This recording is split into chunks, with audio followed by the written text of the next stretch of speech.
कल चतुर्थ दिवस की कथा में आप सभी लोगों ने श्रवण किया किस प्रकार सुखदेव और परीक्षित जी संवाद करते हैं। उसके बाद आपने विदुर जी महाराज का चरित्र श्रवण किया। भगवान कपिल देव के अवतार की आप लोगों ने कल कथा सुनी। भगवान वराह अवतार में कैसे प्रकट हुए आदि आदि कथाओं का आप सभी ने श्रवण किया। मां सती के पावन चरित्र का भी आपने कल की कथा में श्रवण किया।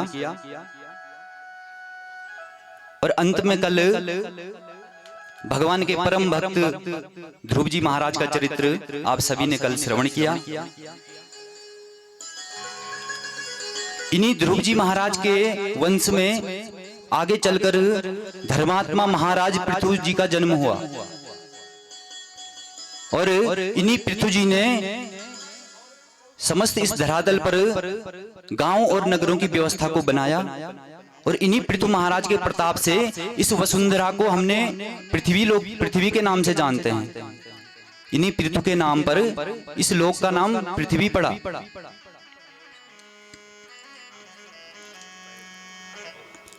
पृथु महाराज बड़े धर्मात्मा थे। बड़े बड़े जब ये यज्ञ करने लग गए तो इनके यज्ञों को देख करके इंद्र की धड़कनें तेज हो गई। मेरी माताओं, इंद्र सोचने लगा कि कहीं अगर ये सतक्रतु हो जाएगा तो ये मेरा आसन ले लेगा, मेरी गद्दी छीन लेगा। सतक्रतु का अर्थ होता है कि कोई व्यक्ति अगर निरंतर 100 यज्ञ लगातार कर ले तो वो सतक्रतु होता है, उसको इंद्र के समान सुख भोगने को मिलता है। मेरी माताओं, तो इंद्र का ये प्रयास रहता है कि कोई सतक्रतु ना हो जाए। तो इंद्र जी ने जब पृथु महाराज के यज्ञों को देखा, अनुष्ठानों को देखा, तो इंद्र की धड़कनें तेज हो गई। तो इंद्र साधु का वेश बना करके उसके यज्ञ में जाता है और यज्ञ के घोड़े को चुरा लेता है। और मैत्रेय जी विदुर जी से कह रहे हैं कि हे विदुर जी, यहीं से पाखंड का जन्म हुआ है। जो पाप का ही खंड है उसे पाखंड कहते हैं। जब पृथु महाराज को पता लगा तो उनको बड़ा भारी क्रोध आया।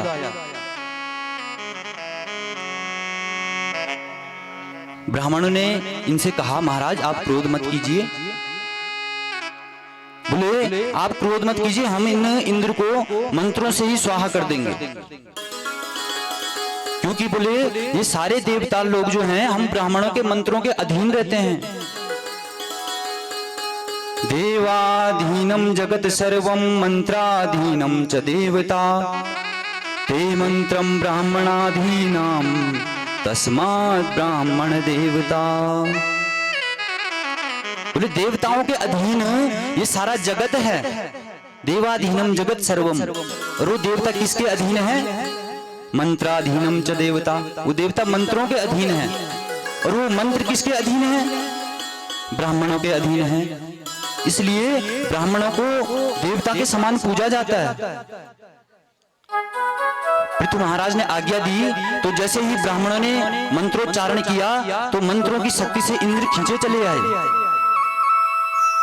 अब ब्राह्मण स्वाहा करने वाले ही थे कि स्वयं विधाता ब्रह्मा प्रकट हो गए। ब्रह्मा जी ने कहा, ब्राह्मणों क्या कर रहे हो भाई? इंद्राय स्वाहा की जगह तुम इंद्र को ही स्वाहा करने लग गए। ब्रह्मा जी ने रोका, भैया हमारी सारी व्यवस्था बिगड़ जाएगी। तो पृथु जी महाराज ने ब्रह्मा जी के इन वचनों का आदर रखते हुए ब्राह्मणों को मना कर दिया। अब ब्राह्मण शांत हो गए। पृथु महाराज का क्रोध जब शांत हो गया तो इंद्र के प्राण बच गए। तब वहीं पर भगवान नारायण उसी समय प्रकट होते हैं। भगवान नारायण राजा पृथु जी से बोलते हैं, महाराज पृथु, आपने पितामह ब्रह्मा का आदर रखकर मुझे बड़ा प्रसन्न किया है। बोले जो बड़ों का सम्मान करते हैं, बुजुर्गों का सम्मान करते हैं, उन पर मैं बहुत जल्दी प्रसन्न हो जाता हूं। भगवान बोले, पृथु मांगो, आज क्या चाहते हो? अब पृथु जी भगवान की उस दिव्य छटा को देख करके मोहित हो जाते हैं, मुग्ध हो जाते हैं। पृथु जी कहते हैं, भगवान आप प्रसन्न हैं, इससे अधिक मुझे कुछ नहीं चाहिए। और बोला अगर आप कुछ देना ही चाहते हो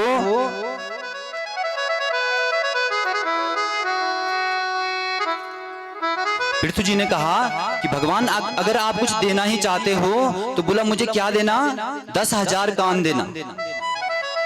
बोले इन 2 कानों से आपकी कथा आपकी लीलाओं को सुनकर मेरे मन को तृप्ति नहीं होती है, मुझे 10,000 कान देना। ऐसी सुंदर मांग पृथु जी ने आज भगवान से की है।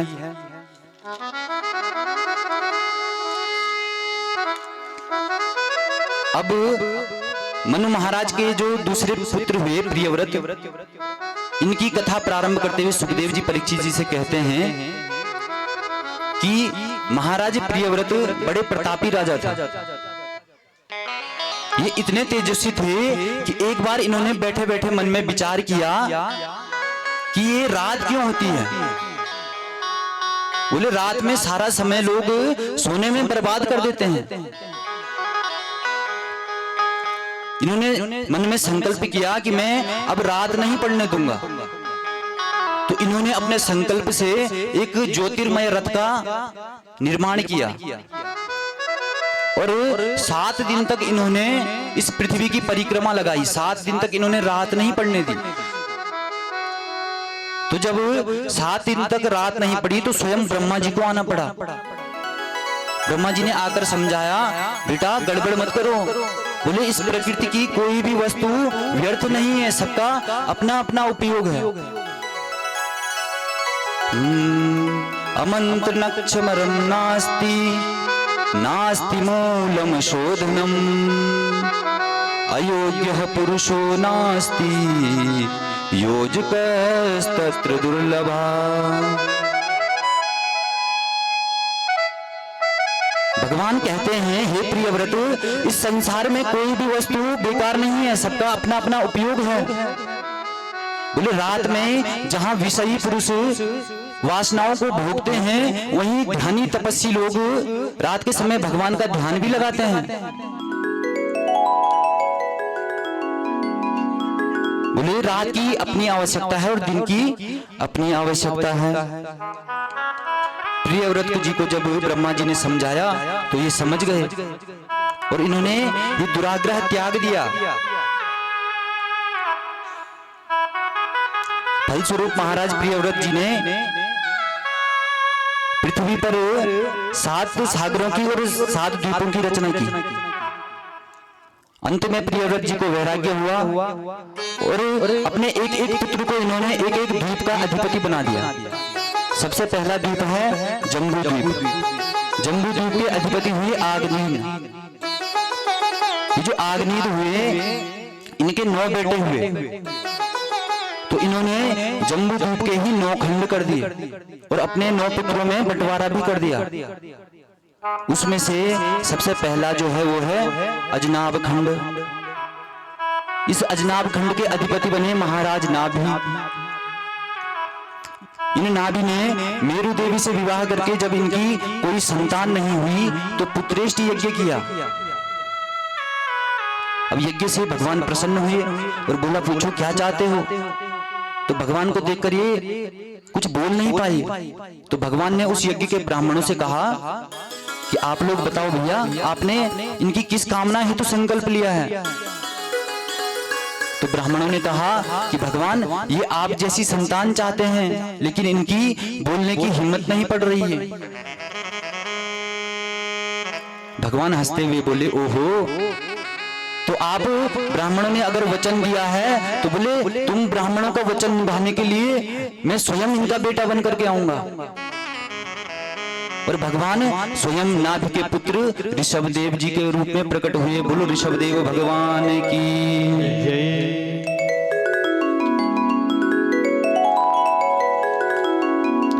अब जो ये ऋषभदेव जी हुए इनके पुत्र हुए जड़ भरत जी।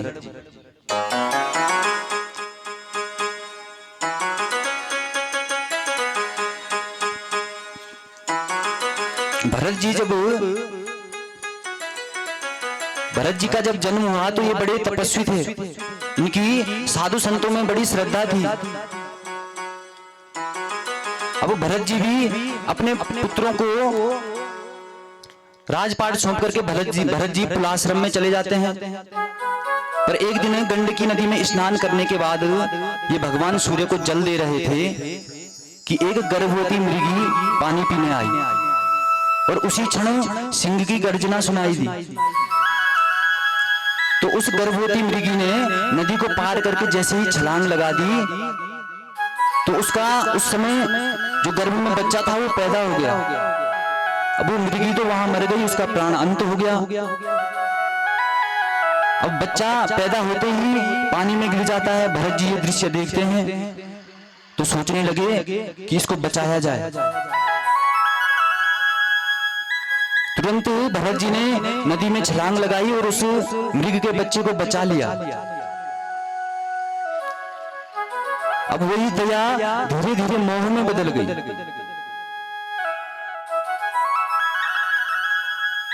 अब भरत जी उस मृग के बच्चे से चिपकने लगे। आश्रम में चहल पहल हो गई। भरत जी जब भजन करने बैठते तो मृग आकर के कभी इनको चाटता, कभी सूंघता। अब धीरे धीरे भरत जी का इस मृग के बच्चे में मोह प्रबल हो गया। अब एक दिन क्या होता है कि मृगों का झुंड आता है तो मृग का बच्चा सजाती झुंड के साथ निकल जाता है। अब भरत जी उसको ढूंढते हैं चारों तरफ, लेकिन कहीं उसका कोई पता न चले। तो भरत जी उसके प्रेम में इतने दीवाने हो गए थे कि भरत जी उसी के विरह में अपना शरीर त्याग बैठे। अब अंतो यामति सागति, अंत में हम जैसा चिंतन करते हैं हमें वही योनि प्राप्त होती है। अब यहाँ चिंतन मृग का हुआ तो भरत जी को भी अगले जन्म में मृग योनि मिली। एक मृगा के संत ते भरत धरी मृग देहा, तुलसी उनकी कौन गति जो घर घर करत स्नेहा।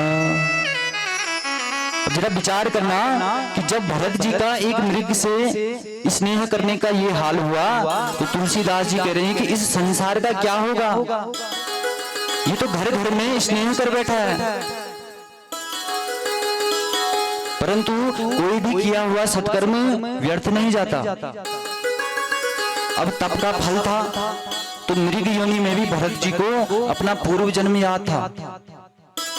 उनको अपने पूर्व जन्म का सारा कुछ स्मरण था।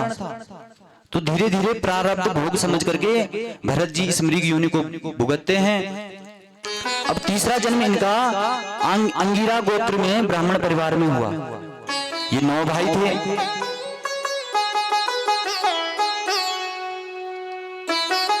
ये 9 भाई थे तो सारे के सारे तो पढ़ लिख कर विद्वान बन गए। लेकिन भरत जी ने विचार किया कि अगर मैं भी पढ़ लिख गया तो पिताजी मुझे यजमानी करने भेज देंगे। तो पिताजी इनको रोज वेदों के मंत्र पढ़ा पढ़ा कर परेशान हो गए। लेकिन वेद मंत्र याद करना तो दूर, कभी इन्होंने गायत्री मंत्र तक याद करके नहीं सुनाया। तो पिताजी ने इनका नाम रख दिया जड़ भरत। जड़ का अर्थ होता है मूर्ख, इनका नाम रख दिया जड़ भरत। अब भरत जी भी यही चाहते थे कि पागलपन की मोहर लग जाए।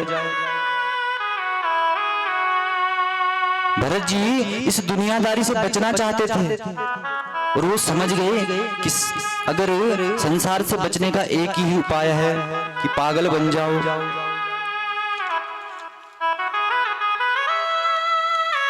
अब एक दिन क्या हुआ कि भरत जी कहीं विचरण कर रहे थे तो उसी समय सिंधु सोवीर देश का राजा रघुगण सत्संग के लिए कहीं जा रहा था।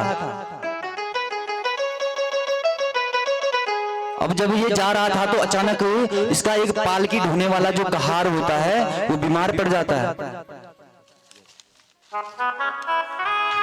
अब जब एक कहार बीमार पड़ गया तो राजा ने बोला कि जो दिखता है उसको पकड़कर पालकी के नीचे लगा दो।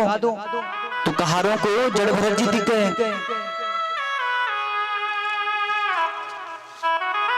इन्होंने जड़ भरत जी को पकड़ करके पालकी पर लगा दिया। अब जब इनको पालकी पर लगाया तो संतों का स्वभाव होता है कि वो रास्ते में देख देख करके चलते हैं कि कहीं मेरे पैर के नीचे कोई जीव ना आ जाए। तो जड़ भरत जी भी जब पालकी के नीचे लग जाते हैं तो आगे इनको एक चींटी दिखती है। अब जैसे ही जड़ भरत जी उछलते हैं तो जो राजा पालकी के अंदर बैठे थे उनका सर पालकी से टकरा जाता है। अब राजा रघुगण को क्रोध आता है और क्रोध में राजा जड़ भरत जी को बहुत बुरा भला कहते हैं। अब ये सुनकर के जो बाकी के कहार थे वो जड़ भरत जी पर हंसने लगे। अब जड़ भरत जी सब समझ रहे हैं फिर भी चुपचाप चले जा रहे हैं। फिर आगे दूसरी चींटी दिखी नजर आई तो जड़ भरत जी भीलू चल पड़े। तो अब की बार राजा को बहुत क्रोध आ गया। राजा चिल्लाए, ए मतवाले, तू जानबूझकर नाटक करता है ताकि हम तुझे पालकी के नीचे से हटा दें।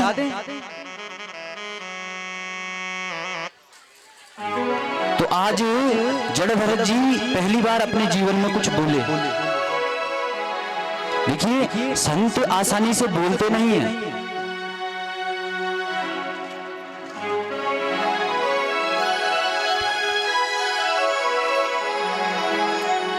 जो संत होते हैं, महात्मा होते हैं, वो आसानी से बोलते नहीं हैं। और जब संतों की कृपामयी वाणी प्रकट होती है तो जीव का कल्याण हो जाता है। मेरी माता, अब जड़ भरत जी आज ही क्यों बोले? ध्यान से सुनना मेरी माताओं, जड़ भरत जी आज ही क्यों बोले? क्योंकि संत तब बोलते हैं जब उनको कोई पात्र दिखता है। अब जड़ भरत जी समझ गए कि ये जो रघुगण है ये पात्र है, ये संतों में श्रद्धा रखता है, सत्संग में भी जाता है। लेकिन थोड़ी सी कसर ये है कि ये जो है रजोगुणी है। अब राजा है तो राजसी अभिमान होना निश्चित है। तो जड़ भरत जी विचार कर रहे हैं कि यदि इसका ये राजसी अहंकार निकल जाए तो ये योग्य पात्र है। और अगर ये इसी तरह मेरा अपमान करता रहा तो ये घोर नरक में जाएगा। और ये नरक में जाएगा तो संतों की बदनामी होगी कि लो जी, संतों में श्रद्धा रखने वाला भी नरक में गया, सत्संग सुनने वाला नरक में गया। इसलिए आज जड़ भरत जी को बोलना पड़ा। जड़ भरत जी बोले, त्वयोदितं व्यक्तम विप्रलब्धम भरतो समय स्यादधि वीर भारः गंतो यदि स्यादधिगम्य मध्वा पीवेति राशो न विदाम प्रवादः। जड़ भरत जी बोले, अरे राजन, तुम किसे दंड देने की बात करते हो? तुम मुझे बोले क्या दंड दोगे? ना तो मैं मोटा हूं, ना मैं पतला हूं, ना मैं पैदा हुआ हूं, ना मैं मरता हूं। बोले ये पैदा होना और मरना, मोटा और पतला होना, ये तो सब शरीर के धर्म है। मुझ आत्मा में ये कोई भी द्वंद्व घटित नहीं होता है। अब जड़ भरत जी के वचनों को सुनकर रघुगण आश्चर्य में पड़ गया। सोचने लगा कि जिसे मैं पागल बाबा समझ रहा था ये तो कोई बड़ा विद्वान पंडित लगता है। इसकी वाणी में तो वेद वेदांतों की भाषा है। फिर से जब रघुगण ने गौर से देखा तो इनको जड़ भरत जी के कंधे पर मोटा जनेऊ दिखाई दिया। जैसे ही जनेऊ देखा, यज्ञोपवीत देखा, तो रघुगण तुरंत पालकी से बाहर उतर कर आए और सीधे जड़ भरत जी के चरणों में साष्टांग दंडवत करने लगे। रघुगण ने पूछा, महाराज आप कौन हैं? मैं तो आपको पहचान ही नहीं पाया। लेकिन आपका ये यज्ञोपवीत बता रहा है कि आप कोई सच्चे ब्रह्मज्ञानी हो। बोले महाराज, मैं इस संसार में किसी से नहीं डरता, डरता हूं तो केवल ब्राह्मणों के क्रोध से। और आपने बोले जो अभी अभी कहा कि ना मैं मोटा हूं, ना मैं पतला हूं, ना मैं मरता हूं, ना मेरा जन्म होता है, ये सब ठीक है, पर आपने कहा कि मुझे सुख दुख आदि द्वंद्व घटित नहीं होते। बोले ये बात मुझे कुछ समझ में नहीं आई महाराज। रघुगण कह रहे हैं कि अगर कोई चूल्हा जला करके उस पर बटलोई रखे, अब उस बटलोई में पानी भरकर गर्म आग के ऊपर रख दे तो बटलोई गर्म होगी, फिर उससे उसके ताप से पानी गर्म होगा, और उसमें कोई अगर चावल डाल दे तो उस गर्मी से वो चावल पक करके भात बन जाएगा।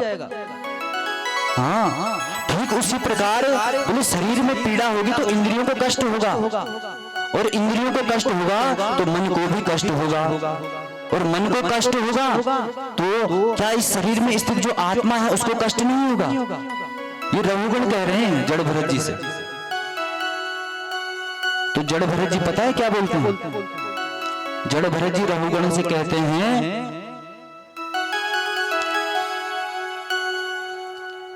जड़ भरत जी कहते हैं कि हो तो तुम बड़े मूर्ख, लेकिन विद्वानों के साथ रह रहकर तुमने भी थोड़ा विद्वानों वाली भाषा सीख ली है।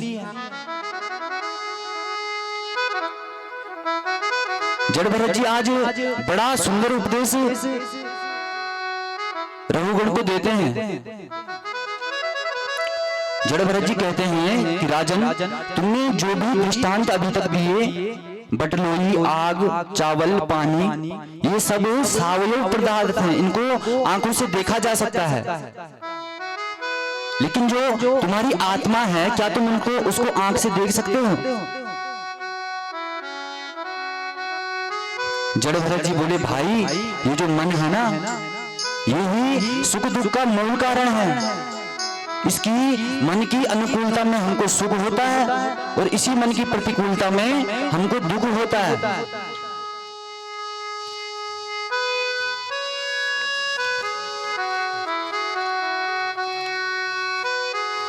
जड़ भरत जी कहते हैं कि मन की अनुकूलता में हमको सुख मिलता है, और इस मन की प्रतिकूलता में हमको दुख की प्राप्ति होती है।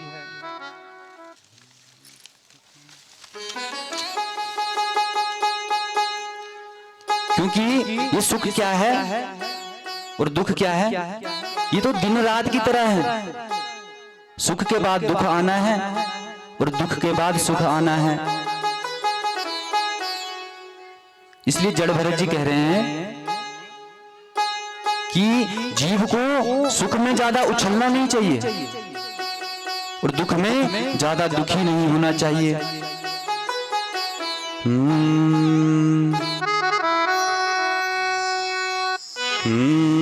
सुख का फूल दुख का कांडा, सुख का फूल दुख का कांडा, जीवन मां आंदा जांदा, हो जीवन मां आंदा जांदा। सुख का फूल दुख का कांडा, सुख का फूल दुख का कांडा, जीवन मां आंदा जांदा, हो जीवन मां आंदा जांदा। सुख दुख आंदा जांदा ही रहंदा, सुख दुख आंदा जांदा ही रहंदा। अपनो मन लाडा सजनी झुराण, हो अपनो मन लाडा सजनी दुख का कांडो मजे, दुख का कांडो माजे। सुख का फूलों में कहते हैं शान, हाँ सुख का फूलों में कहते हैं शान। सुख का फूल दुख का कांडा, सुख का फूल दुख का कांडा, जीवन मां आंदा जांदा, हो जीवन मां आंदा जांदा।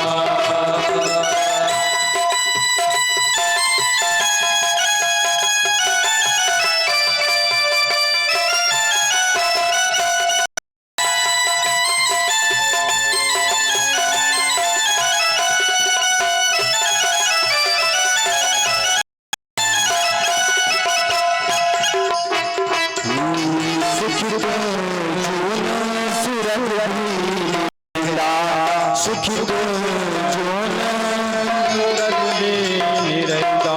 ऊपर ही करण लग जांदा पर भी ग्रहण लग जांदा हाँ सुखी तो चंद्र सूरज भी रहंदा सुखी तो चंद्र सूरज भी रहंदा ऊपर ही करण लग जांदा पर भी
महिषणा रंग गेल गेलू जीवन महिषणा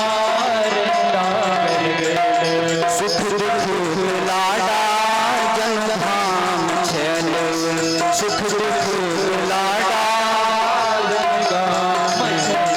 जीवन महिषणा रंग गेल गेलू जीवन महिषणा परसू पीछू यरी पुराणी परसू पीछू यरी पुराणी बिन दुख गैन सुखनी पछाणी बिन दुख गैन सुखनी पछाणी फूल खिलरायो दुख का कांड फूल खिलरायो दुख का कांड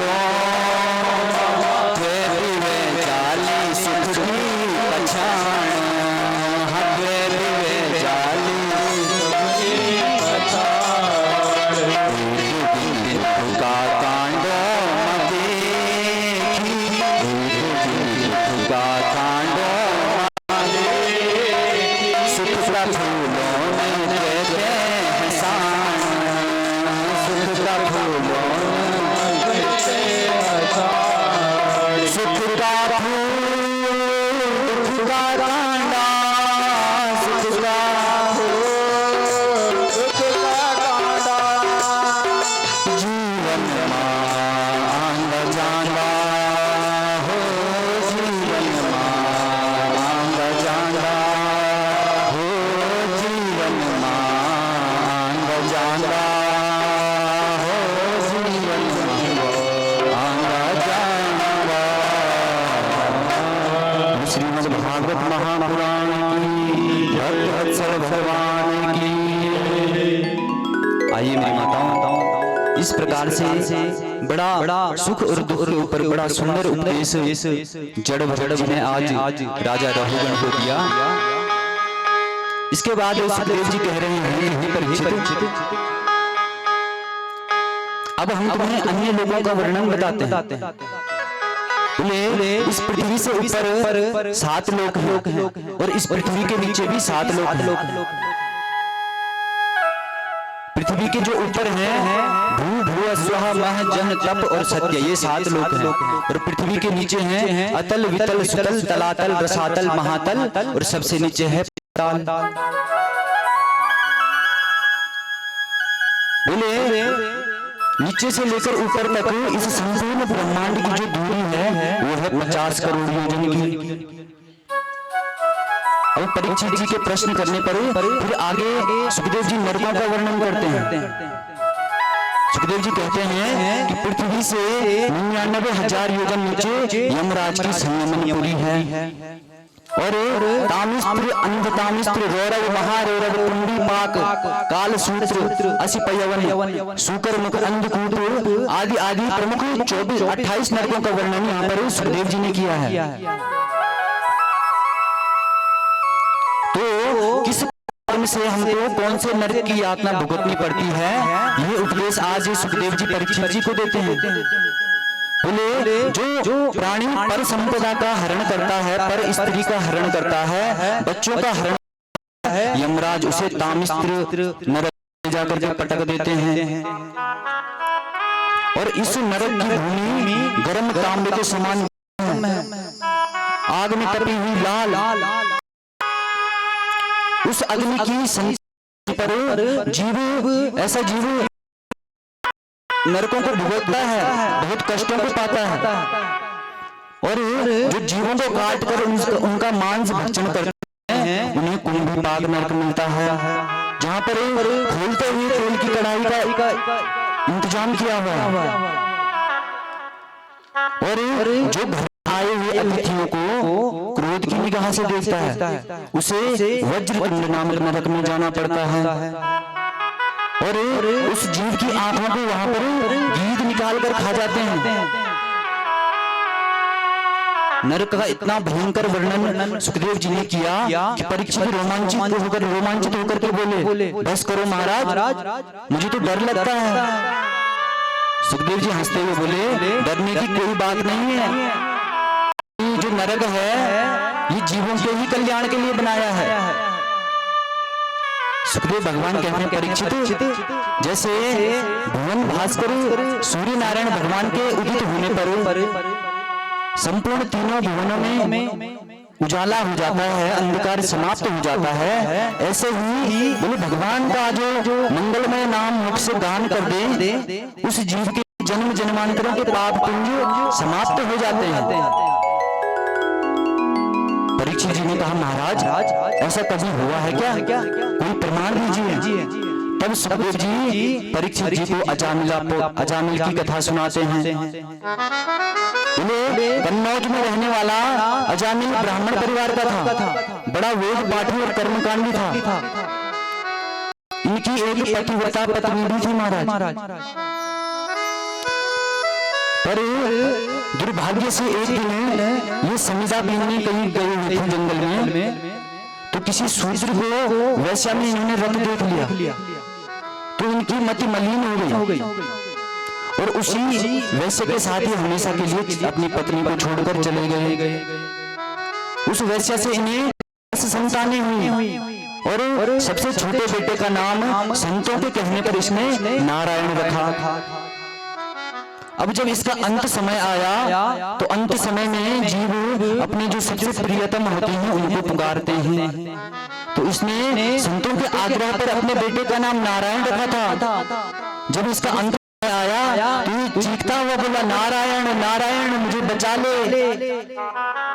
अब ये तो अपने पुत्र नारायण को बुला रहा था,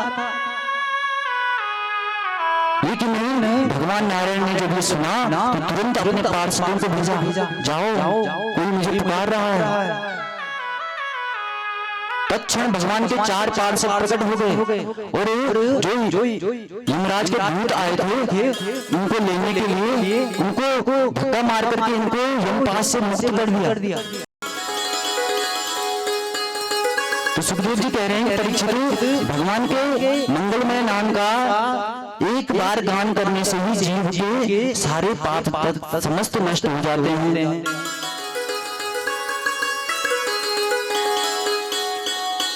से अजामिल की कथा सुखदेव जी परीक्षित को सुनाते हैं। अब महाराज परीक्षित ने महामुनि सुखदेव जी से बड़ा सुंदर प्रश्न किया कि गुरुदेव, एक और तो भगवान को सब समदर्शी कहते हैं, और जब हम भगवान की लीलाएं सुनते हैं तो भगवान सरासर पक्षपात करते दिखते हैं। बोले कैसा पक्षपात? कि भगवान हमेशा दैत्यों को मारते हैं और देवताओं का खून करके पक्ष लेते हैं। बोले अगर भगवान सरासर पक्षपाती नहीं है, समदर्शी है, तो भगवान ऐसा क्यों करते हैं? इस प्रश्न से सुखदेव जी प्रसन्न होकर बोले, परीक्षित बहुत बढ़िया प्रश्न कर रहे हो। बोले यही प्रश्न तुम्हारे दादा युधिष्ठिर धर्मराज युधिष्ठिर जी ने भी एक बार नारद जी से किया था। बोले जब तुम्हारे दादा युधिष्ठिर राजसूय यज्ञ कर रहे थे तब प्रथम पूजन के अवसर पर भगवान द्वारिकाधीश का नाम सामने आया। अब जब पूजन प्रारंभ होने लगा तो शिशुपाल ने गालियों की बौछार प्रारंभ कर दी और 100 गालियों तक तो भगवान चुप रहे, लेकिन 101 गाली होते ही भगवान ने अपने सुदर्शन चक्र से उसकी गर्दन को धड़ से अलग कर दिया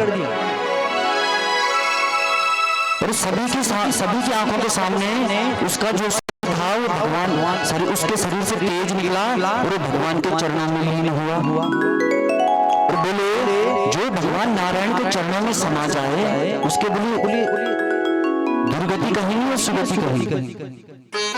ये तो भगवान को सरेआम गालियां दे रहा था, फिर इसकी इतनी ऊंची गति कैसे हो गई? तब नारद जी ने कहा, ध्यान से सुनिए, भगवान ने तो छूट दे रखी है कि मुझसे तुम जो चाहो वो रिश्ता जोड़ लो,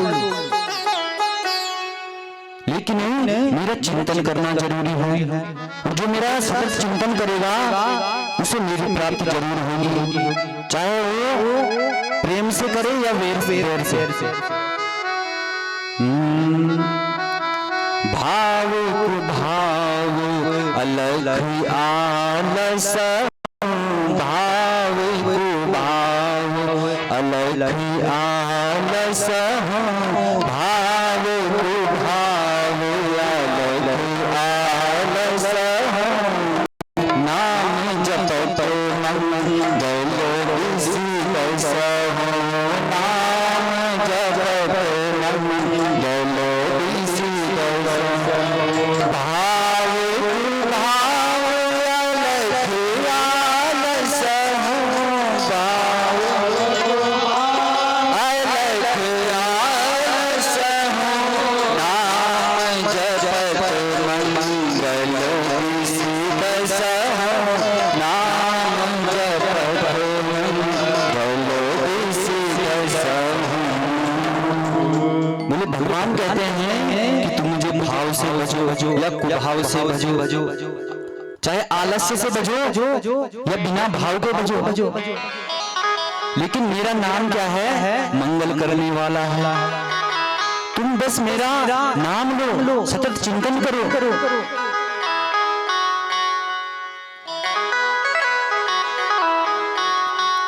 तो इस प्रकार से सुखदेव जी परीक्षित जी को समझाते हैं कि भगवान कोई पक्षपात नहीं करते हैं। और बोले जो 12 भगवान के परम भक्त हैं, परम भागवत हैं, उनमें 2 नाम दैत्यों के भी हैं, प्रहलाद और महाराज बलि। ये दोनों ही राक्षस वंश के हैं और भगवान के परम भक्तों में इनको गिना जाता है। अभी हिरण्यकश्यप तो वो भगवान का कट्टर वैरी था और उसी का बेटा प्रहलाद भगवान का परम भक्त हुआ। परीक्षित जी कहते हैं महाराज प्रहलाद जी पर भगवान ने कैसे अपना अनुग्रह किया, जरा मुझे ये कथा भी विस्तार से बताइए। तो सुखदेव जी कहते हैं परीक्षित, जिस समय भगवान ने वराह रूप धारण करके हिरण्याक्ष का उद्धार किया, तब से उसका भाई हिरण्यकश्यप जो है वो भगवान का कट्टर बैरी बन गया। और इसने हिरण्यकश्यप ने मंदरांचल पर्वत पर जाकर के भगवान की घोर तपस्या शुरू कर दी। इन्होंने इतनी तपस्या की कि इनके पूरे शरीर में दीमक लग गई। अब इनकी तपस्या पर प्रसन्न होकर के ब्रह्मा जी प्रकट हो गए। ब्रह्मा जी ने कहा, वरम ब्रूयात, मांगो क्या चाहते हो। तो हाथ जोड़कर ये वरदान मांगता है कि महाराज मुझे अमर बना दो। तो ब्रह्मा जी ने कहा, महाराज अमर तो हम स्वयं नहीं हैं, तुम्हें कैसे अमर बना दें। अरे इसे के अतिरिक्त कुछ और मांगो। तब तो इसने वरदानों की झड़ी लगा दी। हिरण्यकश्यप बोला, भगवान न मैं अस्त्र से मरूं, न मैं शस्त्र से मरूं, न मैं बाहर मरूं, न भीतर मरूं, न मैं दिन में मरूं, न रात में मरूं, न मैं ऊपर मरूं, न नीचे मरूं। बोले आपकी बनाई सृष्टि में मैं किसी के भी हाथ न मरूं और 12 महीने में मैं किसी महीने न मरूं। तो भगवान ब्रह्मा जी बोले, बस बेटा कितने वरदान मांगेगा? बड़े बड़े वरदान मांगने वाले देखे, लेकिन तेरे जैसा आज पहली बार देखा है। ब्रह्मा जी बोले, अरे हिरण्यकश्यप, भले ही तेरे द्वारा ये मांगे हुए वरदान बड़े दुर्लभ हैं, लेकिन तेरे जैसी तपस्या भी बड़ी दुर्लभ है। ब्रह्मा जी कहते हैं, तथास्तु। अब हिरण्यकश्यप प्रसन्न हो गया कि मैं तो अमर हो गया, क्योंकि अब मुझे कौन मार पाएगा। अब हिरण्यकश्यप दिग्विजय करने को निकल पड़ा। दिग्विजय करते हुए इसने सभी देवी देवताओं को बंदी बना लिया। मेरी माताओं, ये इंद्र से झाड़ू लगवाने लग गए, वरुण देवता से पानी भरवाने लग गए। सारे देवी देवता अब हिरण्यकश्यप की दास्ता करने लगे। सब देवी देवता अब भगवान नारायण के पास जाकर के प्रार्थना करने लगे कि हे प्रभु, कब इस दुष्ट से पिंड छूटेगा। भगवान बोले देवताओं घबराओ मत, हम आपका कल्याण करेंगे, तुम समय की प्रतीक्षा करो। अब हिरण्यकश्यप के 4 बेटे हुए, आह्लाद, अनुहाद, सहाद और प्रहलाद। अब जो प्रहलाद जी हुए ये बचपन से ही ब्राह्मणों के अनन्य भक्त थे, परम सुशील स्वभाव के, सत्य प्रतिज्ञ थे और परम जितेंद्रिय भी थे। जब प्रहलाद जी थोड़े बड़े हुए तो हिरण्यकश्यप ने प्रहलाद को पढ़ने के लिए श्री षंड अर्कम जी महाराज के यहाँ, जो प्राचार्य हैं यहाँ के, उस विद्यालय का नाम है हिरण्यकश्यप दानव विश्वविद्यालय। प्रहलाद जी को हिरण्यकश्यप दानव विश्वविद्यालय में भर्ती करा दिया, जहाँ दैत्य पुत्रों को छल कपट की विद्याएं सिखाई जाती है। ऐसी जगह प्रहलाद जी को रख दिया। अब एक दिन हिरण्यकश्यप उस विद्यालय में आया तो हिरण्यकश्यप प्रहलाद जी से पूछते हैं, बेटा तूने अभी इतने समय में यहाँ पर क्या सीखा? हिरण्यकश्यप को लगा कि ये छल कपट की कुछ विद्या सीख गया होगा। तो प्रहलाद जी कहते हैं, पिताजी मैंने बहुत बढ़िया 9 बातें सीखी है। हिरण्यकश्यप सुनकर प्रसन्न होता है कि इसने इतनी जल्दी, इतने कम समय में 9 विद्याएं सीख ली। कोई 9 ये नई नीतियां सीखकर आया होगा। तो प्रहलाद जी ने सुना दी यहाँ पर नवधा भक्ति। यहाँ पर प्रहलाद जी महाराज 9 प्रकार की भक्ति का बड़ा सुंदर वर्णन आज हिरण्यकश्यप को सुनाते हैं।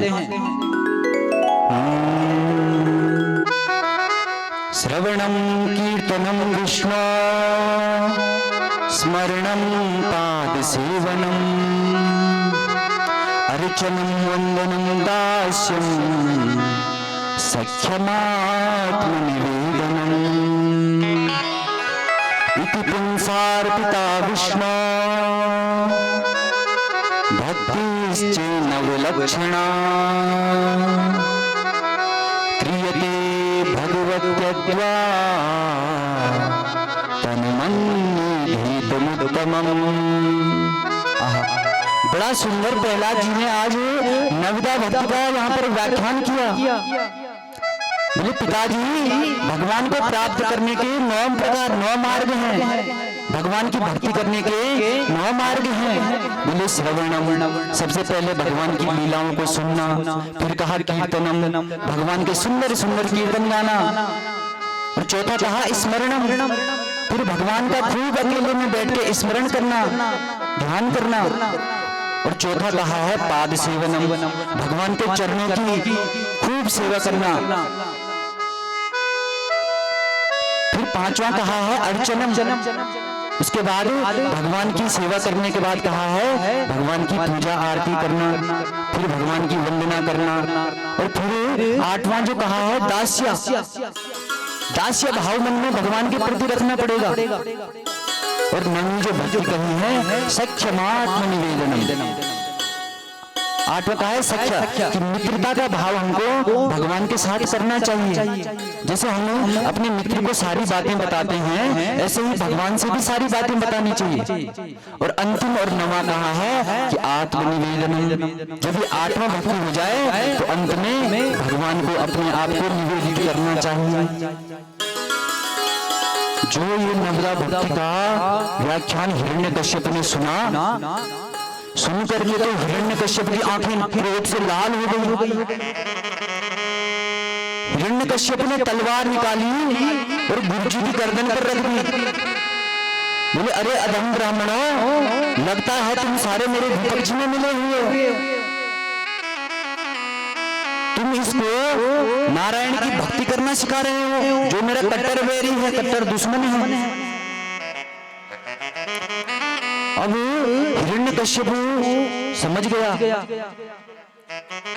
कि ये जो है मेरे शत्रु का भक्त बन गया है, अब इसका जीवित रहना ठीक नहीं है।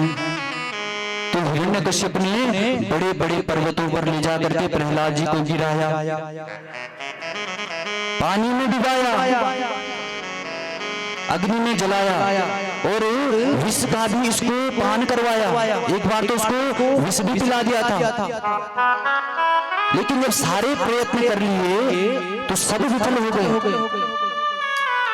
अंत में इन्होंने अपनी बहन होलिका को बुला करके, क्योंकि होलिका को ये वरदान था कि आग में तो जलेगी नहीं, तो अंत में हिरण्यकश्यप ने होलिका को बिठा करके आग पर रख दिया और इनकी गोदी में प्रहलाद को दे दिया। लेकिन भक्त पर भगवान की जब कृपा होती है तो भगवान अपने वरदानों को भी वापस ले लेते हैं मेरी माता। आज होलिका जल करके राख हो गई, लेकिन प्रहलाद जी की शरीर पर जरा भी उस आग की गर्मी नहीं लगी। जब हिरण्यकश्यप ने अनेकों प्रयत्न प्रहलाद जी को मारने के किए, तो एक दिन दुखी होकर हिरण्यकश्यप प्रहलाद जी से ही बोला कि सुन, मुझे ब्रह्मा जी के वचनों ने अमृत तो प्रदान किया है, लेकिन तू किसके बल पर मुझे चुनौती देता है? तो प्रहलाद जी ने भी निडर होकर के, निर्भीक होकर के जवाब दिया मेरी माता।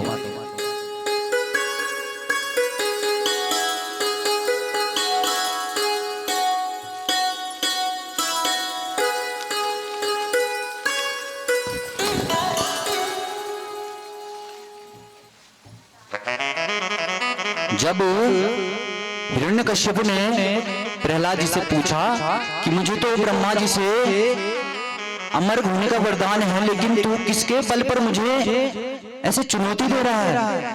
तो प्रहलाद जी आज निडर होकर बोले, न केवलम में भवतश्च राजन् सवे बलम बलिनाम चापरेशाम परे वरे में स्थिर जंगमाम ये ब्रह्मादयो येन वशम प्रणीता। प्रहलाद जी बोले, पिताजी आपको ब्रह्मा जी के वचनों का बल है, और मेरे जो भगवान हैं वो तो ब्रह्मा जी को भी बल देने वाले हैं। क्योंकि चराचर जगत के जीवों में जो कुछ भी बल पराक्रम है वो सब मेरे ही भगवान की कृपा से है। वो बोले, अगर भगवान अपना बल खींच ले तो बड़े बड़े देवता एक सूखे तिनके को भी नहीं हिला सकते। अब क्रोध में अंधा हुआ हिरण्यकश्यप चिल्ला पड़ा, ए मूर्ख, तेरा भगवान यदि सबको बल प्रदान करता है तो बोल कहाँ रहता है तेरा भगवान? पहले आज तेरे भगवान को ही देखो। प्रहलाद जी बोले, पिताजी ये पूछिए कि मेरा भगवान कहाँ नहीं रहता है? बोले, वो तो कण कण में, अणु अणु में व्याप्त है। हिरण्यकश्यप ने कहा, अगर तेरा भगवान सर्वत्र है तो इस खंडे में मुझे क्यों नहीं दिखाई पड़ता है? क्या इस खंडे में भी तेरा भगवान है? प्रहलाद जी बोले, हाँ पिताजी। प्रहलाद जी ने जैसे ही हाँ किया और हिरण्यकश्यप ने गदा घुमाकर प्रहार किया कि खंबा फट गया और उस खंबे से भगवान नरसिंह के रूप में प्रकट हुए। बोले, नरसिंह भगवान की। नरसिंह भगवान ने आज इतना ही जोर से अट्टहास किया कि सारे दैत्य मूर्छित होकर गिर पड़े। हिरण्यकश्यप भी घबरा गया और मन में सोचने लगा कि मैं तो अमर हूँ, मुझे तो ब्रह्मा जी का वरदान है, तो मैं क्यों डरूं? तो वरदानों का स्मरण जब इसको आया तो अपनी तलवार लेकर के भगवान के सामने खड़ा हो गया। अब जैसे ही ये भगवान पर झपटा तो मध्याह्न 12 बजे नरसिंह भगवान और इनका युद्ध छिड़ गया। भगवान उससे ऐसे खेलने लगे जैसे बड़े बड़े पक्षीराज गरुड़ सर्प के साथ खेलते हैं।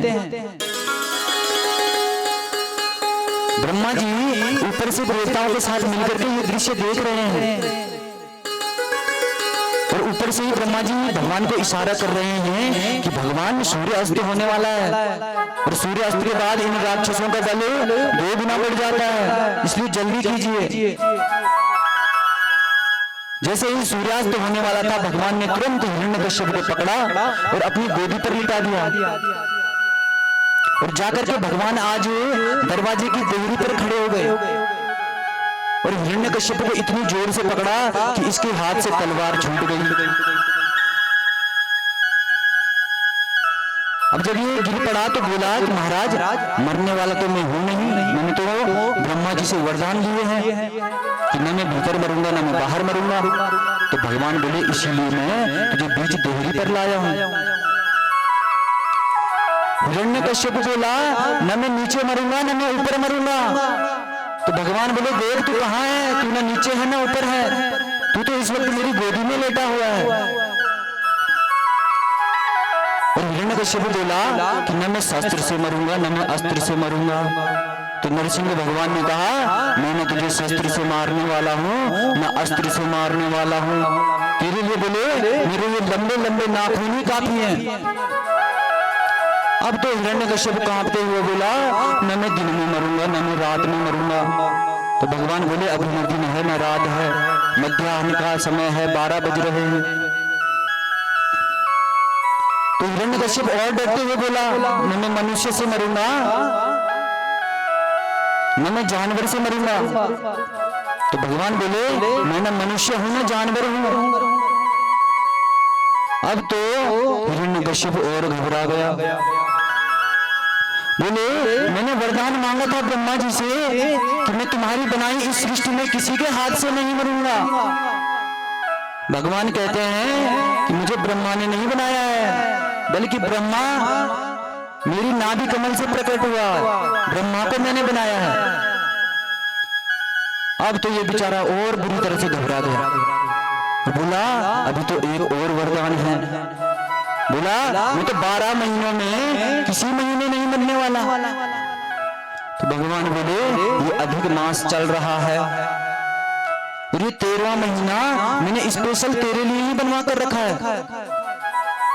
आज भगवान नारायण ने ब्रह्मा जी के सारे वरदानों की भी रक्षा की और अंततोगत्वा अपने विशाल नाखूनों से हिरण्यकश्यप को उधर को आज चीर दिया। आज हिरण्यकश्यप की पेट को फाड़कर इसकी आंतों से आज भगवान नरसिंह ने माला धारण कर ली। इस प्रकार से भगवान ने अपने भक्त प्रहलाद का मनोरथ पूर्ण किया।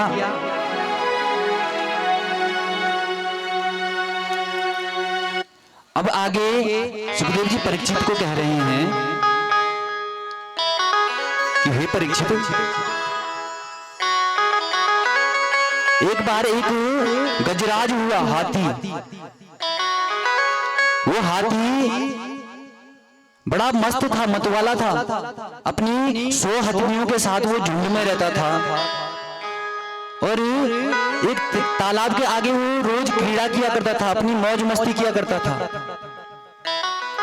अब एक दिन जब ये हाथी तालाब में जाकर के मस्ती करना शुरू करता है तो आज ये इस तालाब में एक मगरमच्छ रहता है और आज मस्ती करते हुए जब मगरमच्छ को क्रोध आता है तो मगरमच्छ इस हाथी के पैर को जकड़ लेता है। अब ये हाथी चिल्ला चिल्ला करके अपने सारे परिवार को पुकारता है मुझे बचा लो बचा लो। 100 की 100 हथनियां आज जब अपनी सूंड से इस गजेंद्र के साथ सूंड मिलाकर खींचती हैं लेकिन खींच नहीं पा रही हैं,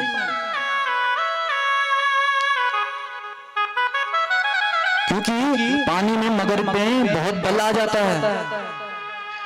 लेकिन जब एक दिन और एक रात बीत गए इस हाथी को तो इसकी जो सारी पत्नियां थी वो सभी इसको छोड़ करके जाने लगी कि इसने तो अब मरना ही है, अब इसके चक्कर में कौन यहाँ पर भूखा प्यासा पड़ा रहे। अब उस हाथी को अंत में ये बात समझ में आ गई कि इस संसार में कोई भी अपना नहीं है।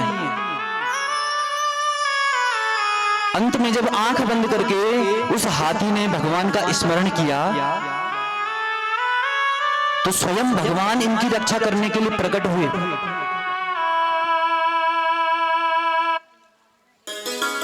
इस तरह से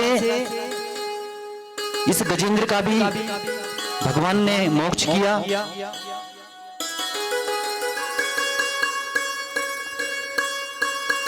सुखदेव जी कहते हैं परीक्षित, अब हम तुम्हें सूर्यवंश का वर्णन सुनाएंगे। बहुत ही विस्तार से सुनाना संभव नहीं है, क्योंकि अगर विस्तार से सूर्यवंश की कथाओं को सुने तो 100 वर्षों में भी पूरी नहीं हो सकती। इसलिए हे परीक्षित, आप श्रवण में संक्षेप करो।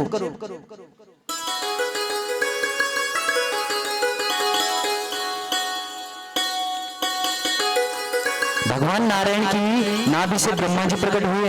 ब्रह्मा जी के बेटे मरीचि हुए, मरीचि के बेटे कश्यप, और कश्यप जी के बेटे विश्वान सूर्य हुए, और इन्हीं के नाम पर चला सूर्यवंश। जो विश्वान सूर्य के पुत्र हुए श्रद्धा देव, जिनकी श्रद्धा नाम की पत्नी से कोई संतान नहीं हुई। सूर्यवंश में सभी राजाओं को संतान का अभाव रहा है। तो सूर्यवंश के आदि गुरु हैं वशिष्ठ जी। राजा ने उनसे प्रार्थना की तो वशिष्ठ जी ने पुत्रेष्टि यज्ञ करवाया, और यज्ञ के फल स्वरूप इनको इक्ष्वाकु, मृग, सर्याति, दिष्ट, धृत, करुष, नरिष्यन्त, नभग, कवि आदि 10 पुत्र हुए, और इन्हीं 10 पुत्रों ने सूर्यवंश का विस्तार भी किया। इनमें जो सर्याति नाम के पुत्र थे, उनकी एक बेटी हुई सुकन्या। उस सुकन्या ने एक दिन अनजाने में च्यवन ऋषि थे, उनकी आंखें फोड़ दी थी। तो इन्हीं च्यवन मुनि के साथ उनको विवाह करना पड़ा। सुखदेव जी कहते हैं परीक्षित, मनु के जो दूसरे बेटे हुए नभग, आगे उनके बेटे हुए नाभाग, और नाभाग के बेटे हुए परम भागवत श्री अमरीश जी। ये जो परम वैष्णव अमरीश जी महाराज भगवान के अनन्य भक्त हैं। ये इस सप्तद्वीप वसुंधरा के अधिपति होने के बाद भी भगवान की 8वां याम सेवा करते हैं। अमरीश जी का नियम था कि अपने कानों से हमेशा भगवान की कथा सुनना, और वाणी से हमेशा भगवान के गुणानुवादों को गाना। सम्राट होकर के भी, राजा होकर के भी ये मंदिर की खुद झाड़ू लगाते थे स्वयं अपने हाथों से।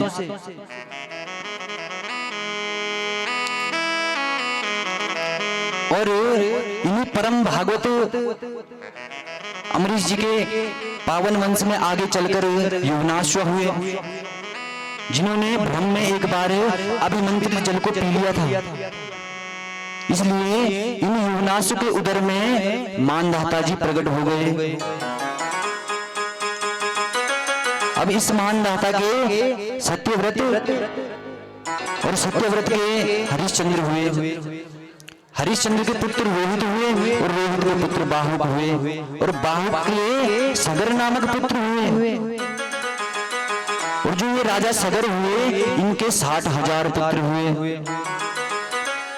इन 60,000 पुत्रों में असमंजस और असमंजस के पुत्र अंशुमान, अंशुमान के पुत्र दिलीप, और दिलीप के पुत्र हुए भागीरथ।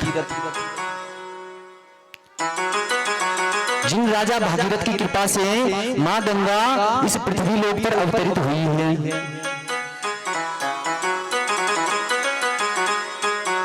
श्री सुखदेव जी कह रहे हैं कि हे परीक्षित, इन्हीं भगीरथ जी के वंश में राजा ऋतुपर्ण हुए। ऋतुपर्ण के सोदास, सोदास के अस्मत, अस्मत के नारी कवच, नारी कवच के खटवांग, और राजा खटवांग के पुत्र हुए दिलीप, और दिलीप के हुए रघु, और इन्हीं के नाम पर इस वंश का नाम रघुवंश पड़ा।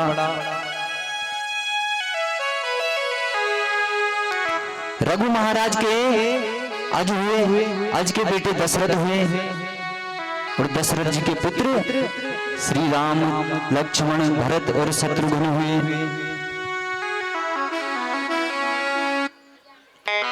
इस तरह से बहुत सुंदर सुखदेव जी परीक्षित जी को राम जी के जन्म की पावन कथा सुना रहे हैं। और एक ही श्लोक में सुखदेव जी महाराज ने पूरी राम कथा सुना दी।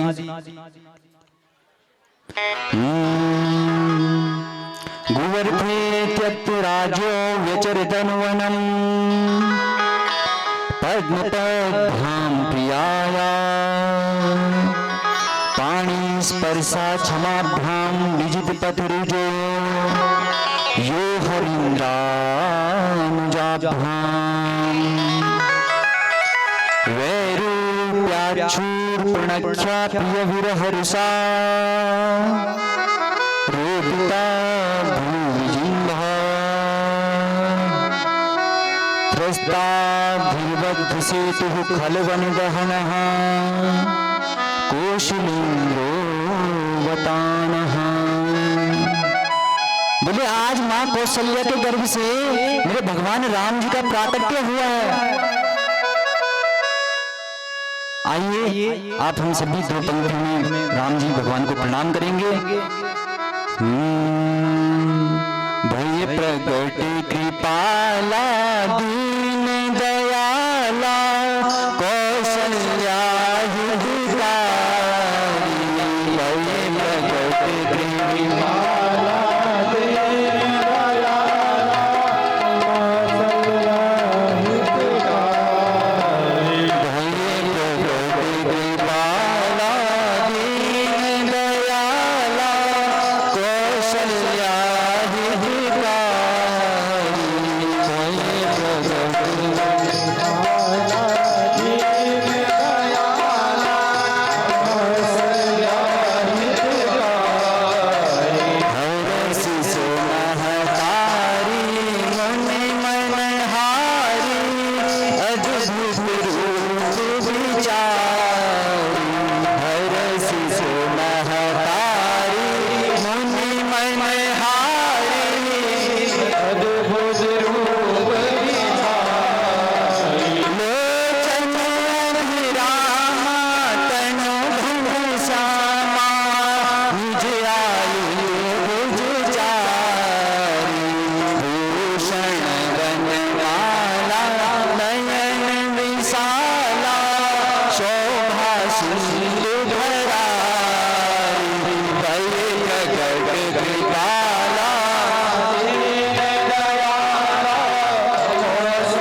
जहाँ बात यह रोता जैसी सुनीला अतिया शीला यह सुतर नयनों का सुन भजन सुजाना वेदन भाना हे बालक सुरभूता यह जरी तुझे गावन हरि कर पावन तेरा करहि भवभूता भय प्रगट कृपाला दीन दयाला ज्ञान प्रकारी भय प्रगट कृपाला दीन दयाला कौशल्या हितकारी भय प्रगट कृपाला दीन दयाला कौशल्या हितकारी। श्यावर रामचंद्र भगवान की श्रीमद् भागवत महापुराण की भक्त वत्सल भगवान की। इस प्रकार से सुखदेव जी महाराज परीक्षित जी को सूर्यवंश की कथा सुनाते हैं, भगवान राम के जन्म की कथा का प्रसंग सुनाते हैं। आगे सुखदेव जी परीक्षित जी को चंद्रवंश की कथा सुनाते हैं। और चंद्रवंश में किसका जन्म हुआ? भगवान श्री कृष्ण का। मोक्षदायिनी परम पावन मथुरा नगरी में भगवान का नित्य निवास है। यहाँ मथुरा के राजा उग्रसेन बहुत ही धर्मात्मा हैं, लेकिन इनका बेटा हो गया कंस। कंस का अर्थ है कि हिंसा जिसके स्वभाव में है, जिसको मार काट लड़ाई झगड़ा जिसे बेहद पसंद हो, उसे कंस कहते हैं। ये कंस इतना क्रूर प्रवृत्ति का था कि एक बार इसने अपने पिताजी को ही उठा करके जेल में पटक दिया और स्वयं राजगद्दी पर बैठ गया। अब एक बार इस कंस की दृष्टि अपने चाचा देवक महाराज जी की पुत्री देवकी पर पड़ती है। उसने देखा कि हमारी बहन सयानी हो गई है, चलो इसका विवाह किया जाए, संबंध किया जाए। तो वसुदेव जी महाराज के साथ कंस ने इनका संबंध तय कर दिया। अब गाजे बाजे के साथ धूमधाम से बारात लेकर वसुदेव जी आए और हर्ष उल्लास पूर्वक विवाह भी संपन्न किया। पर कंस ने जरा विचार किया कि आजकल हमारी कुछ छवि बिगड़ रही है, लोग हमें बड़ा क्रूर बड़ा निर्दयी समझ रहे हैं, तो चल करके कुछ नाटक किया जाए कि लोग मुझे दयालु समझने लगे। तो यहाँ इसने नाटक रचाया और अपनी बहन के विदाई समारोह में अपनी आंखों से आंसू टपकाने लगा और कहने लगा कि मैं अपने हाथों से अपनी बहन का रथ हाँकूंगा। अब प्रजा ये देख करके गदगद हो गई। प्रजा आपस में विचार करने लगी कि महाराज हम तो इसको ऐसे ही क्रूर समझ रहे थे, लेकिन ये तो हृदय के बड़े कोमल हैं। देखो अपनी बहन की विदाई में कितने भावुक हो रहे हैं। अब देवताओं ने देखा तो उनकी धड़कनें तेज हो गई कि ये तो कंस बड़ा नाटकी है, लेकिन प्रजा देखो कैसे इस पर आंख बंद करके विश्वास कर रही है। बोले इसके ढोंग ने प्रजा पर अपना आज प्रभाव छोड़ ही दिया। और देवता लोग विचार करने लगे कि अगर लोग इन्हें सज्जन समझने लगे और अगर माँ देवकी इनके रहस्य को नहीं जान पाई, नहीं समझ पाई, तो देवकी के पुत्र देवकी नंदन इसको कैसे मारेंगे। सब देवता लोग आज विचार करने लगे। बोले इसलिए इसका असली चेहरा सबके सामने लाना आवश्यक है। इसलिए देवताओं ने उसी समय आकाशवाणी कर दी कि हे अबुद्ध कंस, हे अज्ञानी कंस, जिस बहन के विवाह में तू इतना भावुक हो रहा है, इसी देवकी का 8वां गर्भ तेरा काल बनेगा। जैसे ही कंस ने ये शब्द सुना तो एक पल में सारा प्रेम गायब हो गया। एक क्षण में कंस ने अपनी तलवार निकाली और देवकी मां के केस पकड़कर खींचने लगा। सारी प्रजा समझ गई कि राम राम राम, ये तो सचमुच से बड़ा दुष्ट है। 1 मिनट में इसकी सारी क्रियाएं बदल गई। दुष्टों की प्रीति पानी की लकीरें होती हैं, एक तो होती है पत्थर की लकीर, लेकिन महापुरुष कहते हैं कि दुष्टों की संगति होती है पानी की लकीर, कब मिट जाए कुछ पता नहीं। अब जैसे ही कंस देवकी को मारने के लिए उद्यत हुआ तो वसुदेव जी ने दौड़ करके हाथ पकड़ लिया। वसुदेव जी इनके पति हैं और पति का अर्थ होता है जो अपनी पत्नी की हर प्रकार से रक्षा करे, वो पति होता है। तो हाथ पकड़कर महाराज वसुदेव जी ने भी आज विवेक से काम लिया। कंस को समझाया, महाराज चारों तरफ आज आपकी वीरता का डंका बज रहा है और ऐसे वीर होकर के आप अपनी बहन को मार रहे हो। बोले वीर पुरुषों को स्त्री जाति पर हाथ नहीं उठाना चाहिए। तुम कैसे वीर हो? और ये केवल स्त्री नहीं है बल्कि तुम्हारी बहन भी है। वसुदेव जी कह रहे हैं, ऐसा तवानुजा बाला पुतना पुत्र को उपमा,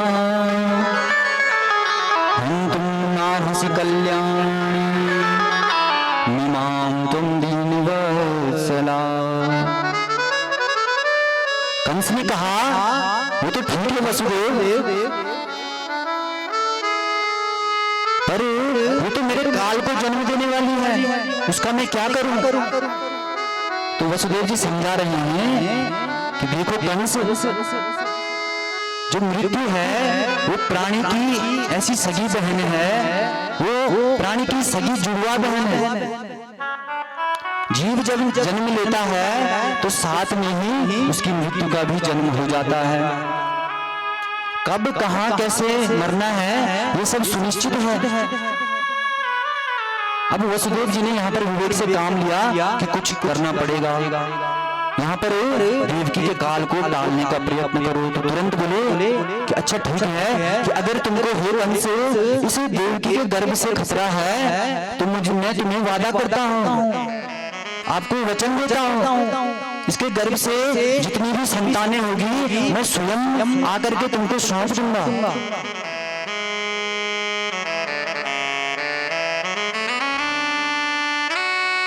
कंस को ये बात थोड़ा समझ में आ गई।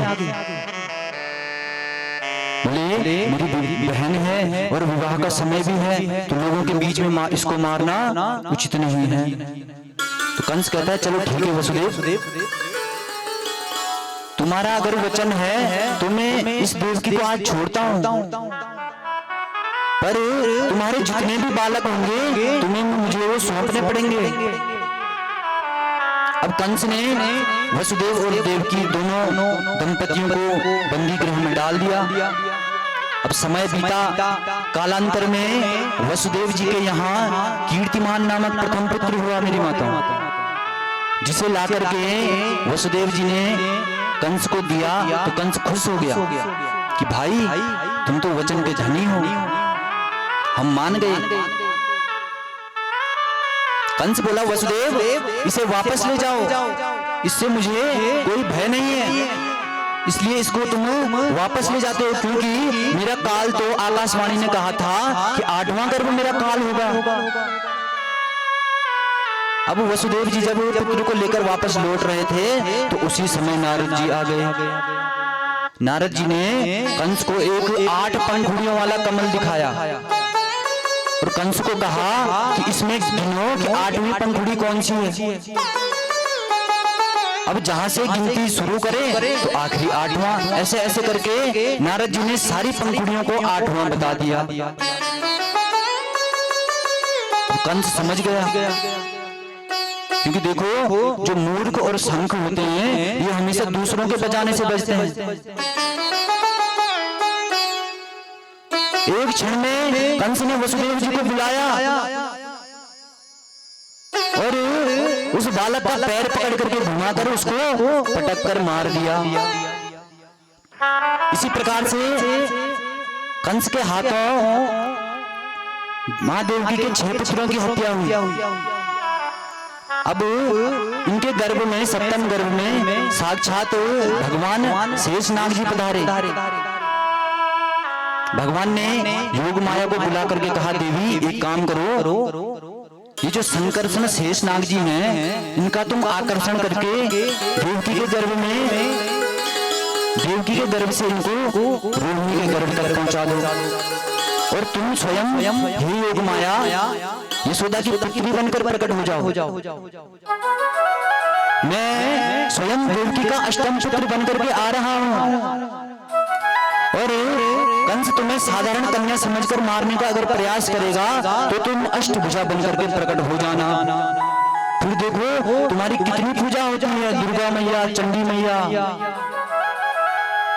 अनेक मैया बनकर तुम बोले घर घर में पूजी जाओगी। भगवान का ये वचन पाकर के योग माया आज बहुत प्रसन्न हुई और योग माया ने वही किया जो भगवान नारायण ने कहा। अब कंस को भ्रांति हो गई कि देवकी के गर्भ में सप्तम गर्भ आ चुका है। अब अष्टम गर्भ में पधारे तो देवकी का मुख कमल तेज पुंज से आज चमकने लगा। जैसे ही आज अष्टम गर्भ में भगवान के गर्भ में आए, देवकी के चेहरे पर तेज आ गया। इतना तेज मुख पर आ गया कि बंदी कोह का अंधेरा ही आज दूर हो गया। अब कंस सोचने लगा कि पहले मैंने देवकी का ऐसा तेज युक्त चेहरा कभी नहीं देखा। लगता है मेरा काल इसके गर्भ में प्रविष्ट हो चुका है। काल के नाम पर कंस को भय हो जाता है। अब बैठते उठते चलते फिरते खाते पीते सोते जागते 24 घंटे इसकी आंखों में काला काला मुरली वाला नाचने लगा। हर तरफ कंस को अब वही नजर आने लगा। पर यहाँ जब देवताओं ने देखा कि मां देवकी के गर्भ में भगवान गोविंद आ गए हैं तो सोचने लगे चलो स्वागत गान करें, भगवान का सम्मान करें। आज सारे देवता आ गए और ब्रह्मा जी और शिव जी को आगे करके उस बंदी गृह में पहुंच करके भगवान की गर्भस्थ स्तुति करने लगे। इसे भागवत जी में भगवान की गर्भ स्तुति कहते हैं। सारी प्रकृति आज भगवान के स्वागत में सुसज्जित है। आइए आप हम भी भगवान का गर्भ में स्वागत करें। सत्यव्रतं सत्यपरं त्रिसत्यं यस्य योनिं निहितं च सरस्वती सत्यस्य सत्यामृतस्य नेत्रं सत्यात्मकं त्वां शरणं प्रपन्ना। आज भगवान ने सभी देवी देवताओं ने आज भगवान नारायण ने बहुत सुंदर स्तुति की कि हे प्रभु आप ही त्रिकाल बाधित सत्य हो, भूत वर्तमान और भविष्य तीनों में शाश्वत सत्य आप ही हैं। इसलिए हे सत्य स्वरूप परमात्मा हम आपको बारंबार प्रणाम करते हैं। इस तरह सुंदर स्तुति सभी देवी देवताओं ने भगवान की। अब भगवान के प्राकट्य का शुभ समय आ गया। काल के नाम से हृदय कांप जाता है, बहुत खतरनाक होता है काल। लेकिन आज भगवान के जन्म के अवसर पर कालः परम शोभना, काल भी परम सुंदर बनकर आया है। अब भादों का महीना आ गया, कृष्ण पक्ष आ गया, अष्टमी तिथि आ गई, बुधवार आ गया। वो पावन रोहिणी नाम का नक्षत्र आ गया। मध्य रात्रि 12 बजे का समय हुआ। उस समय भगवान अचानक देवकी वसुदेव जी के सम्मुख चतुर्भुज नारायण के रूप में प्रकट होते हैं। उस अद्भुत बाल छवि को देखकर सबने हाथ जोड़े। देवकी और वसुदेव आज भगवान की स्तुति करने लगे और अंत में भगवान बोले, बड़ी सुंदर इन्होंने की। अंत में भगवान माँ देवकी से कहते हैं, माँ पूर्व काल में आपने बहुत तप किया था, इसलिए मैंने आपको बेटा बनने का वचन दिया था। आप पहले अदिति कश्यप बने तो मैं वामन बनकर के आया, और आज मैं तुम्हारा बेटा बनकर के पुनः प्रकट होने वाला हूँ। बोले जैसे ही मैं तुम्हारा बेटा बनूं तो तुम मुझे गोकुल छोड़ आना, और वहां एक कन्या का जन्म हुआ है, उसे उठा करके लाना। सारी बातें समझा कर फिर एक नन्हे से बालक बनकर के भगवान देवकी मैया की गोदी में बैठ गए। लेकिन भगवान यहाँ रोए बिल्कुल नहीं, क्योंकि भगवान राम अवतार में रोए तो दास दासियां बधाइयां लेकर के आई। भगवान सोच रहे हैं कहीं अगर मैं यहाँ पर रो बैठा तो चारों तरफ मामा जी लाठी दौड़कर बड़े पीछे पड़ जाएंगे। इसलिए भगवान बिल्कुल चुपचाप देवकी माँ की गोद में बैठ गए हैं। वसुदेव जी ने तुरंत उठाकर भगवान को आज हृदय से लगाया, सूपे में बिठाकर भगवान को अपने सिर पर धारण कर लिया। अब जैसे ही भगवान को आसीन किया, अपने सिर पर उठाया, तो आज वसुदेव जी की हथकड़ियां बेड़ियां सब अपने आप खुलने लगी। सारे किवाड़ दरवाजे आज अपने आप खुल गए हैं। जब बाहर निकले तो पहरेदार भी सब भगवान की माया से खर्राटे बजा करके सो रहे हैं। अब वसुदेव जी जैसे ही लाला को लेकर चले तो आकाश के मेघमंडलों ने देखा कि वाह, हम भी सांवरे, हमारा भगवान भी सांवरा, हम भी घनश्याम, मेरे भगवान भी घनश्याम, तो चलो इनका स्वागत करते हैं। पर कैसे? तो भगवान ने छूट दे रखी है कि जो तुम्हारे पास है वो मुझे अर्पित कर दो। तो मेघों ने कहा कि हमारे पास तो जल है, चलो आज जल ही दे दिए हैं। तो मेघ मंडलों ने ठाकुर जी के स्वागत में मंद मंद फुहारे छोड़ना प्रारंभ कर दिया। अब शेषनाग भगवान को लगा कि सरकार तो छोटे से हैं और ये बादल पानी बरसा रहे हैं। तो शेषनाग जी ने अपने 1000 धनुओं का छत्र तान करके उस जल वृष्टि को रोकते हुए वसुदेव जी के पीछे पीछे चल पड़े।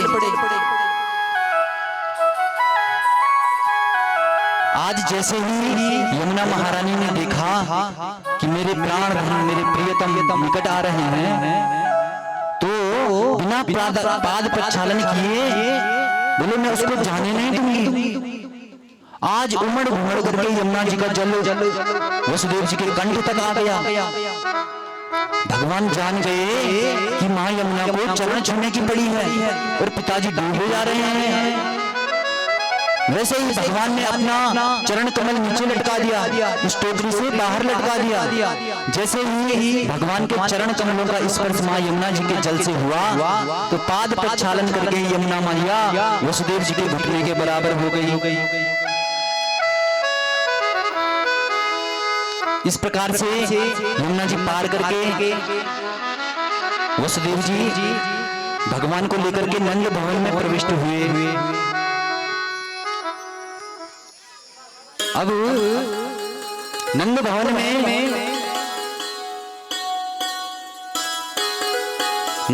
अब भगवान के जन्म की झांकी का दर्शन करेंगे।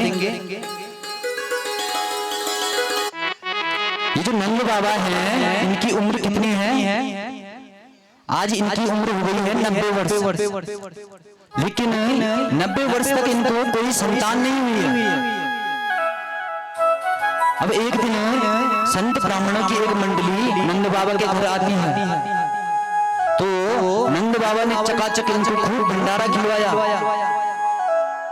खूब मालपुए छनवाए। तो जैसे ही ब्राह्मणों ने डकार ली तो पेट में हाथ घुमा करके नंद बाबा को आशीर्वाद देते हैं, पुत्रवान भव। ये सुनकर के नंद बाबा जी हंसते हैं और बोलते हैं, महाराज मैं 90 साल का हो गया, अभी तक तो मुझे कोई पुत्र नहीं हुआ है।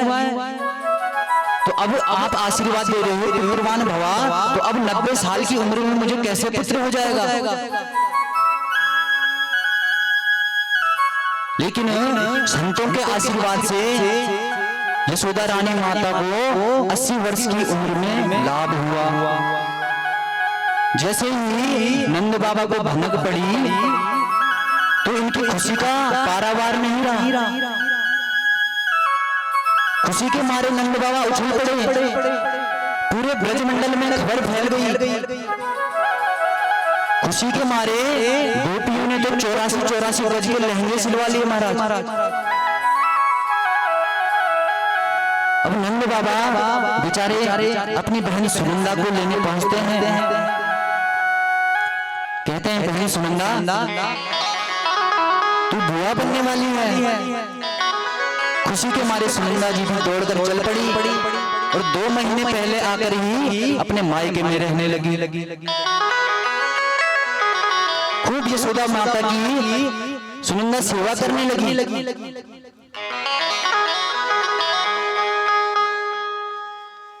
लेकिन आज कौन आया कौन गया कुछ पता नहीं, किसी को भनक तक नहीं लगी, क्योंकि भगवान की योग माया से सब अभी तक खर्राटे बजा के सो रहे हैं। अब जैसे ही सुनंदा जी की नींद खुलती है तो सुनंदा जी ने देखा कि ये घर के दरवाजे आज कैसे खुले पड़े हैं। और यशोदा भाभी तो गहरी नींद में सोई हुई है, उन्हें कोई होश नहीं है। लेकिन प्रवेश किया तो अंदर भाभी जी के कक्ष में इन्होंने देखा एक सुंदर सा बालक माँ यशोदा के बगल में बैठा हुआ है।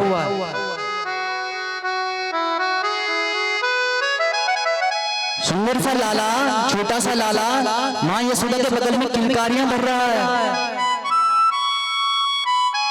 सुनंदा दौड़कर चिल्लाते हुए भागी, खुशी के मारे उछल पड़ी, तुरंत नंद बाबा को बुला करके लाई।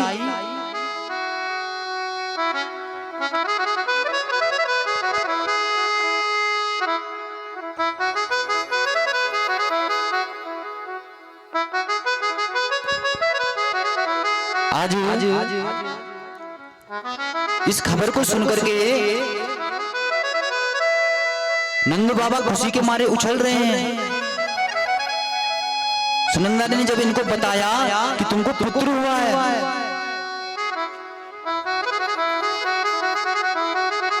तो नंद बाबा खुशी से उछल गए।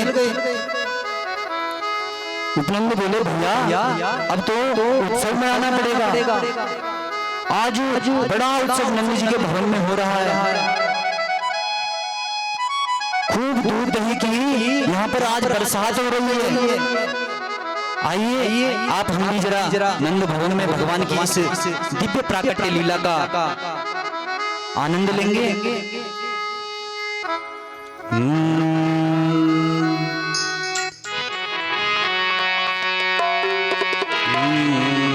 गोकुल मां देवता होया देना, जन्म लेंदो छल बली नारेणा। गोकुल मां देवता होया देना, जन्म लेंदो छल बली नारेणा। गोकुल मां देवता होया देना, जन्म लेंदो छल बली नारेणा। गोकुल मां देवता होया देना, हाँ जन्म लेंदो छल बली नारेणा। जन्म लेंदो जन्म लेंदो छल बली नारेणा। जन्म लेंदो गोकुल मां देवता होया देना, जन्म लेंदो द्वारिका नारेणा। गोकुल मां देना, जन्म लेंदो द्वारिका नारेणा। हो नंद बाबा को मोन वे जाई, यशोदा को लाड वे जाई। नंद बाबा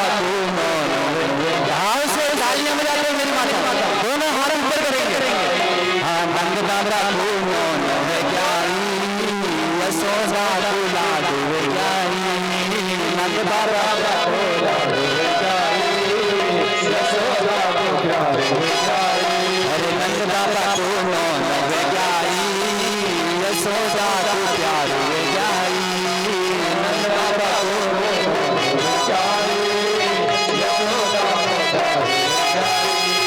भाव से प्रेम से दोनों हाथ पकड़ के तालियां बजाएंगे मेरी माता।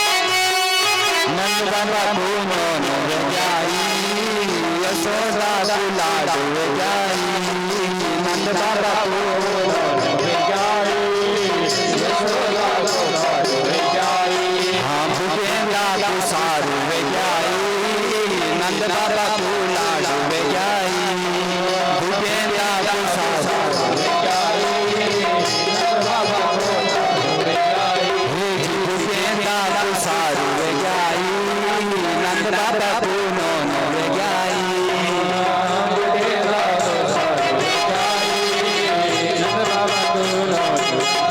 बोलो कृष्णचंद्र भगवान की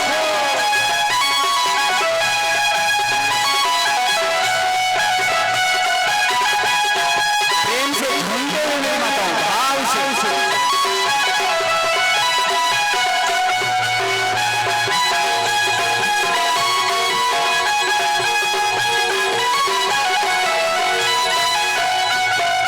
सप्तमी छोड़ मैंने सप्तमी छोड़ी हाँ सप्तमी छोड़ी मैंने सप्तमी छोड़ी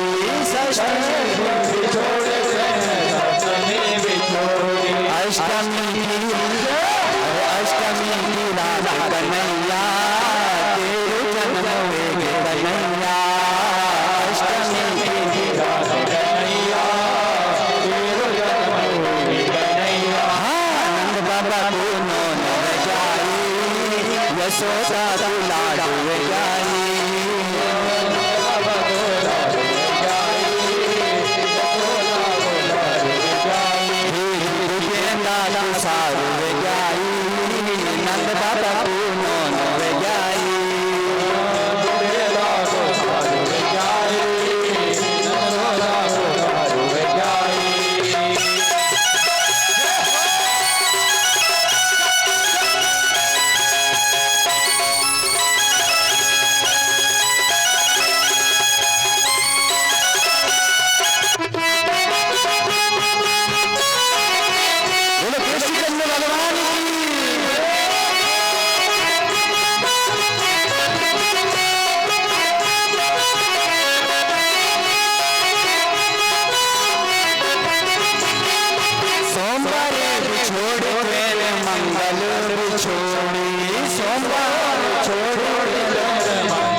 भूपेंद्र तुषार ज्ञानी नंद बाबा को नौन ज्ञानी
मन में बसी के प्यार का नाम, मेरा मन में बसी के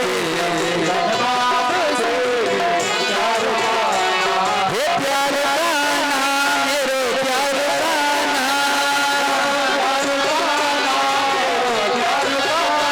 हर प्यार का नाम, मेरे दुलार का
श्री कृष्ण चंद्र भगवान बाल भगवान श्रीमद् भागवत महापुराण भक्तवत्सल भगवान जय जय श्री राधे जय जय श्री राधे जय जय श्री राधे श्याम। ओम सर्वे भवन्तु सर्वे सन्तु निरामया सर्वे भद्राणि पश्यन्तु मा कश्चित् दुःखभाग् भवेत्। ओम शांति शांति शांतिर्भवतु। आप सभी को भगवान कृष्ण के प्राकट्य दिवस पर बहुत बहुत बधाइयाँ। भगवान आपके सभी के मनोरथ को पूर्ण करे। धन्यवाद।